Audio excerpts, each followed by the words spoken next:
Des tonnes de sargasses échouées sur les plages de Martinique, un phénomène qui est de plus en plus observé dans les Caraïbes. Ces échouages massifs ont été observés pour la première fois en 2011. Le Diamant, commune de 6000 habitants, en est principalement impacté. Sa plage de 4 km est fréquemment envahie par ces algues brunes. Il y a un problème déjà sanitaire, il y a un problème économique parce que le Diamant c'est une commune touristique à 100%, pratiquement c'est la première activité de l'île et quand il y a les sargasses, il n'y a plus de touristes. Non seulement ça, mais nous avons aussi des pêcheurs, nous avons des plaisanciers. Personne ne peut sortir quand il y a les sargasses.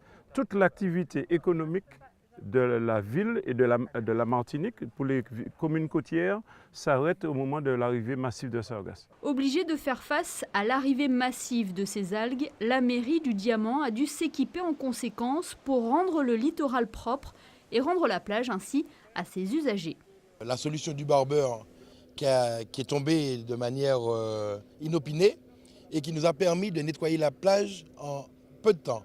Cependant, quand on regarde le barbeur et quand on regarde l'étendue des sargasses qu'il y avait sur la plage du Diamant, il faut se rendre compte que le nombre de camions qui ont dû faire des rotations et le nombre de tonnes de sargasses qui ont dû être enlevées. Fléau pour l'économie, cauchemar pour les habitants. En plus d'être invasives, les sargasses produisent de l'hydrogène sulfuré, un gaz toxique, nuisible pour l'humain et qui a également un impact sur les appareils électroménagers.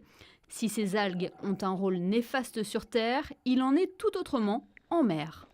Bien souvent, les sargasses sont vues vraiment comme quelque chose de néfaste avec l'impact que ça a lorsqu'elles s'échouent sur les côtes des Caraïbes. Par contre, il est notable que toutes nos observations ont confirmé le rôle écologique primordial de ces radeaux de sargasses en plein océan parce que ce sont comme des oasis de vie. C'est vraiment un lieu où énormément de poissons se rassemblent, énormément de poissons y trouvent aussi un lieu de nurserie, c'est-à-dire que les bébés poissons vont pouvoir s'abriter dans ces sargasses et également les poissons viennent s'y nourrir parce qu'il y a énormément de vie, soit fixée, soit sous forme de petits crustacés, par exemple énormément de crevettes, énormément de crabes qui s'abritent dans ces sargasses.